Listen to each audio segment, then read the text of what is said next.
کائنات گوشم با توه. من دارم همه چی رو از دست میدم. هر چی که دارم، هر کی که دوستش دارم، یکی یکی دارن میرن. دیگه هیچی برام نمونده. همه رفتن. همه اونایی که دوستشون داشتم همشون رفتن.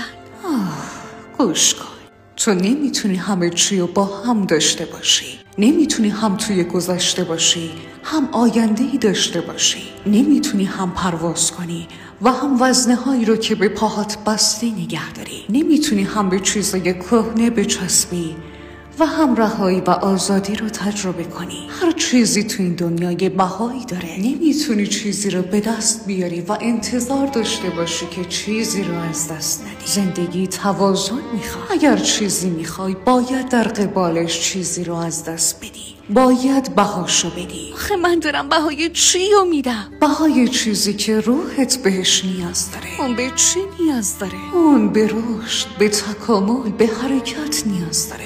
اما تو وابسته‌ای. برای همین نمیتونی حرکت کنی. اگه قرار باشه پرواز کنی باید اول اونایی رو که به بالها آویزون شدن زمین بذاری. تو نمیتونی خورشید درون تو ببینی تا وقتی به سایه حضور دیگران معتادی. تو داری بهای رهایی رو میدی. رهایی مجانی نیست. باید چیزایی رو که بیشتر از همه بهشون چسبیدی برای رها شدنت قربانی کنی تا چیزی رو به دست بیاری که از ازل به تعلق داشته. من باید چی کار کنم؟ باید به کسی که هستی برای رسیدن به کسی که باید باشی خیانت کنی. آخه چرا؟ چون من نمیتونم تو رو به جایی ببرم وقتی زنجیر به پاهاته. نمیتونم آینده‌ای برات بسازم وقتی چسبیدی به گذشته‌ات. اما من دارم درد میکشم. ببین، درد از دست دادن بهای بیداریه، قیمت رهایی. برای اینکه نور بشی باید بسوزی. این درد رحم تولد جدیده، تولدی بدون وابستگی. و اینو یادت باشه همیشه قبل از اینکه چیزی بهت داده بشه همه چیز ازت گرفته میشه. چون نمیتونی همه چی رو با هم داشته باشی. زندگی نمیخواد قصر جدید تو روی خرابه های پوسیدت بسازی. کائنات خوشحالم که دوباره میبینمت.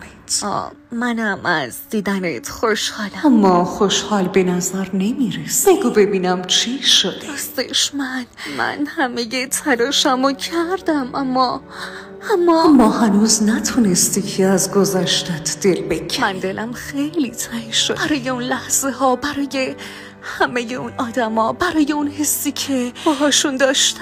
دلم برای گذشتم خیلی تنگ شده.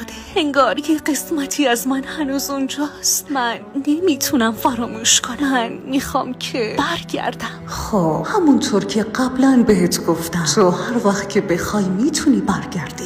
واقعا میتونم؟ آره میتونی برگردی و هر چقدر که دلت بخواد گذشته‌تو تکرار کنی. اما من نمیخوام چیزی رو تکرار کنم. من میخوام برگردم که همه چی رو درست کنم. اما هیچ کس با برگشتن به عقب نمیتونه آینده بهتری بسازه. تو با برگشتن به گذشته، به آدما، به اتفاقاتی که گذشتن، اونا رو با خودت حمل نمی‌کنی. فقط خودت تو گذشته‌ای که تموم شده اسیر می‌کنی و خاطراتی که تموم شدن رو تکرار می‌کنی. تو نمیتونی داستانی که تموم شده رو مدام بخونی و انتظار فصل جدیدی ازش داشته باشی. تو نمیتونی چیزی که تموم شده رو عوض کنی. پس من باید چی کار کنم؟ باید قبول کنی که یه سری از داستانا برای همیشه تموم شدن. یه سری از آدما برای همیشه رفتن. یه سری چیزا رو هر چقدر هم برگردی عقب و تکرارشون کنی نمیتونی پایانشون رو تغییر بدی. چون تموم شدن. گذشته دلیل داشته که گذشته. آدمایی که رفتن دلیل داشته که رفتن و تو باید اینو بپذیری. باید بپذیری که تموم شدن، چون که باید تموم میشدن. میدونی شاید تمام این پایان ها بهای شروع خیلی از چیزای قشنگتری باشه. فصل قبلی باید تموم بشه، فصل جدیدی شروع بشه. فصل جدید؟ میدونی به نظرم یه فرصت به فصل جدید زندگیت بده. از کجا معلوم شاید فصل جدید رو بیشتر از فصلای قبلی زندگی دوست داشته باشه. شاید داستان بعدی زندگیت خیلی قشنگ‌تر از داستانای قبلی باشه. شاید آدماش نقش قشنگ‌تری داشته باشن. یعنی ممکنه؟ آره معلومه که ممکنه. فقط کافیه به جریان زندگی اعتماد کنی. اینو یادت باشه که پایان‌ها ترسناک نیستن. اونا نقطه اتمام نیستن. اونا آغازگر شروع‌های جدیدن. فقط کافیه که بهشون اعتماد کنی.